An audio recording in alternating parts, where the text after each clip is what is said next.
Okay, looks like I'm live. So today I'm going to be talking about offence and why I'm considered offensive by some people, quite a few people. Why, what causes offence, and when offence is right and when offence is wrong. Um, so while I'm waiting for people to come on, I'll just make a few comments that are less important. But what I'm not going to be talking about today is offence which should be deemed offence. So listen, if you start a conversation with somebody by calling them names, calling them, a moron, an idiot, effing and blinding at them, whatever, if that's part of your conversation, and they've not done anything like they haven't begun by calling you names or something, they're just saying something and then you dive in, call them names. If you do that, you're going to cause offence, and you're going to cause offence because you're offensive. I mean, that is offensive. To dive in, name calling, belittling in some way, that is offensive, and that's not what I'm going to be talking about today.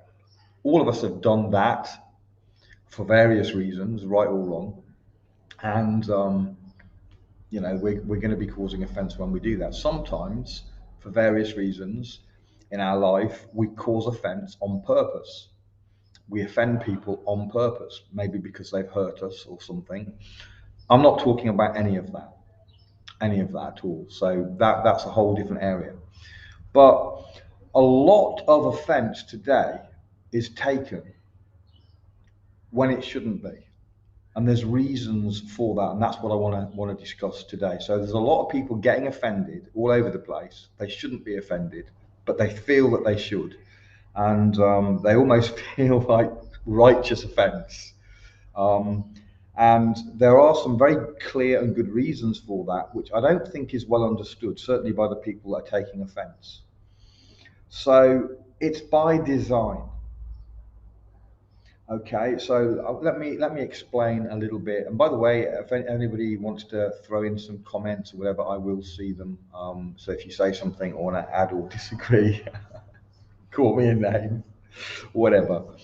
Hopefully, we shouldn't be easily offended, but a lot of people are very easily offended. Okay, so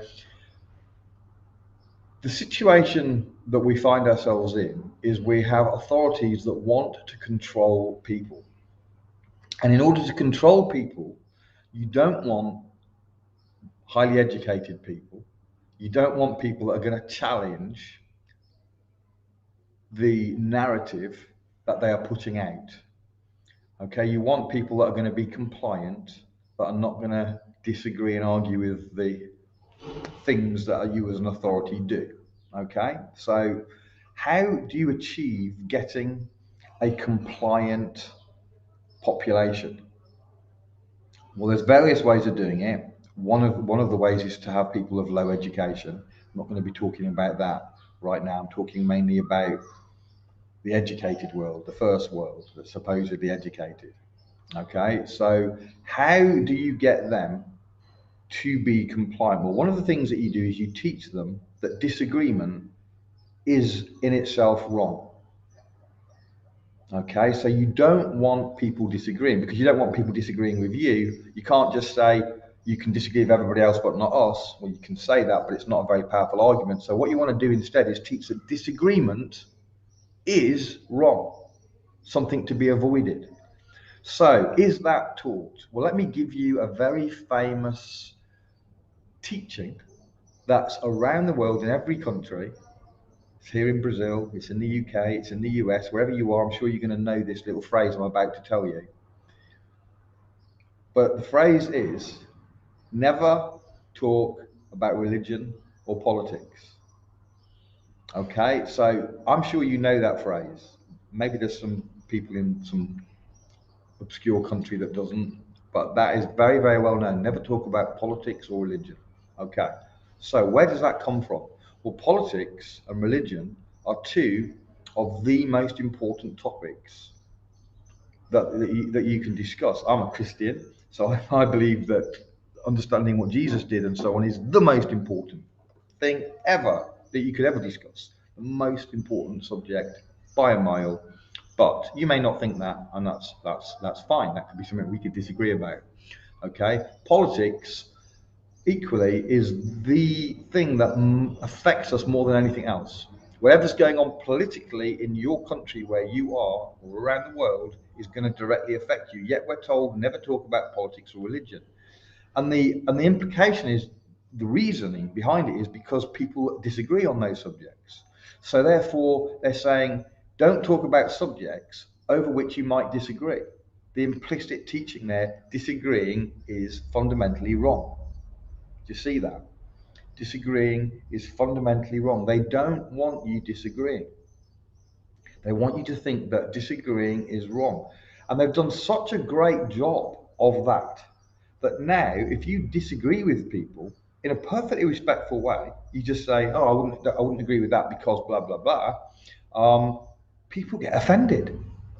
They actually feel like it's a personal attack on them. This is something that never was the case throughout history until modern times. They've successfully achieved this whole idea that disagreeing in the minds of a lot of people is something that's wrong and you shouldn't do, and you should avoid subjects where you might disagree. Well, disagreeing is the best way to learn. Okay, I love debate, respectful debate. I don't enjoy arguing, it's like most people, but a proper debate. Why? Because I love two things. I love teaching and I love learning. And when you debate, one of the things that you should be doing is listening to the other person's point of view. And sometimes that point of view will change your position. I've had my position changed many times. I just mentioned that I was a Christian. I became a Christian, not because I was brought up a Christian, but because I wasn't. I was actually brought up in a non-Christian family. My family of that time, my family below me, my children, children's children, and so on, different. But my family before my children, none of them were Christian. None of them are Christian. So I wasn't brought up a Christian. I became a Christian through debate. I had a debate, and my debate lasted 6 months.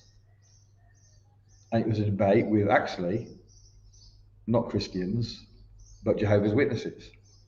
They knocked my door, and I had a debate with them, not on the Bible. I didn't believe the Bible. What I was prepared to debate was their silly belief, as I thought, in creation as opposed to evolution. So I had a debate about evolution. I held evolution, and I thought that I would rip them apart with the evidence. Turned out my argument wasn't as strong as I thought, because up till that point, I'd only ever talked about evolution with people that believed in evolution.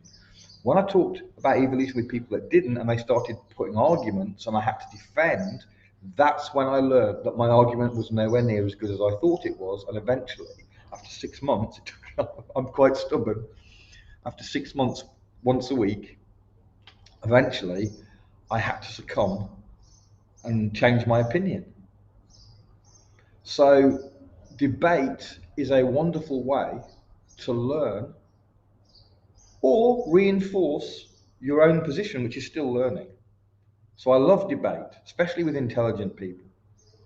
It's no fun debating a fool that can't even understand your arguments. But to debate an intelligent person with a good, solid belief in that's different to yours is very, very helpful to learn better if your position is as good as you thought it was, or maybe find that your belief is actually wrong. So they don't want us doing that. They want us to be offended by disagreeing. And they've succeeded largely, especially those on the left political spectrum.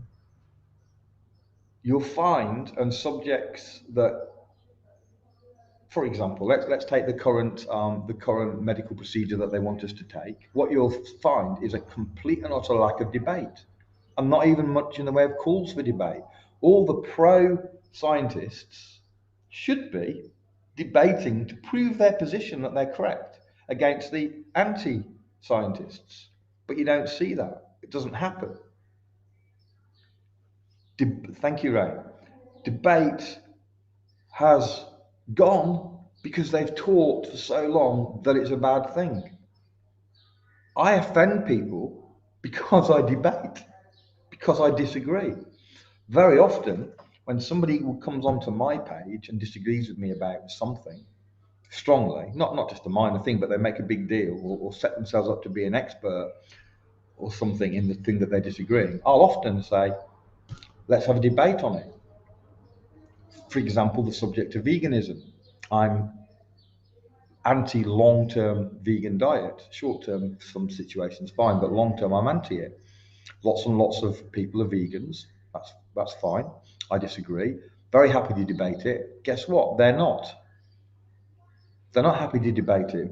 Very, very hard to find a vegan that will debate. I have done it. I've done a couple of debates with vegans, not many. Out of 100 offers of debate, maybe I'll get one that will accept. They won't debate. The pro-vax people won't debate. You'll find certain groups will not debate. They will do one-liner stuff on your page or in real life, whatever, but they won't have a full proper debate. And it's because they've been taught that debate is offensive, and that's why they don't learn. They don't find out why their position is rubbish. I'll give you another example. Okay, now you're probably going to disagree with me on this, and that's fine, right? But I'm one of those crazy people that ended up having my belief changed when I got into debate and looked at the evidence on what we're taught about the shape of the world. Okay, I've lost some people there already, I know. But so there are people that believe we're on a spinning ball, the majority, and there are people that believe we're on some kind of flat earth. And the spinning ball people very often will not debate. And one of they just dismiss the people that believe it's flat because it's in their mind completely ridiculous.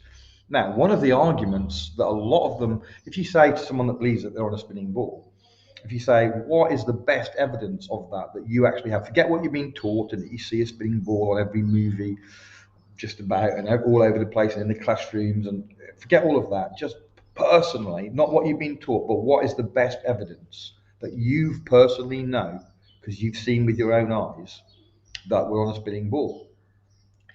And most often, the answer to that is that they have personally seen a ship sail out to sea and then gradually go over the curve.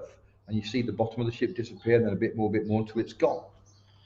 And in all fairness, that seems like a decent argument. That seems, yeah, I've seen that too. And it doesn't look like that happens. And that's a good argument. Okay, except it's not. But you don't know it's not a good argument unless you debate somebody who will tell you why it's a rubbish argument.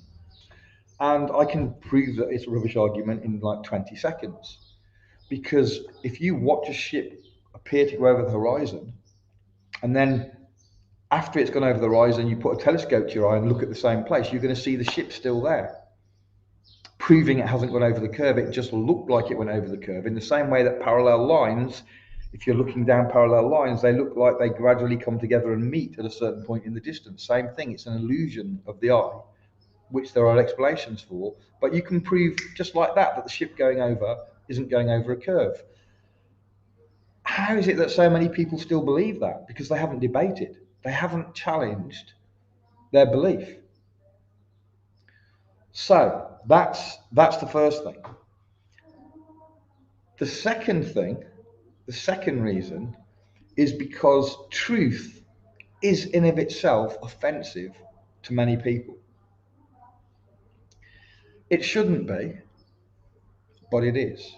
People often don't want to know truth. So when they don't want to know truth and you tell them truth, it becomes offensive. So why wouldn't people want to know truth? Surely we all want to know the truth. No, we don't. No, we don't at all. And I'm going to give you an example that you all recognize where people sometimes don't want the truth. Now, when I say people don't want the truth, there are people that do want the truth and people that don't want the truth.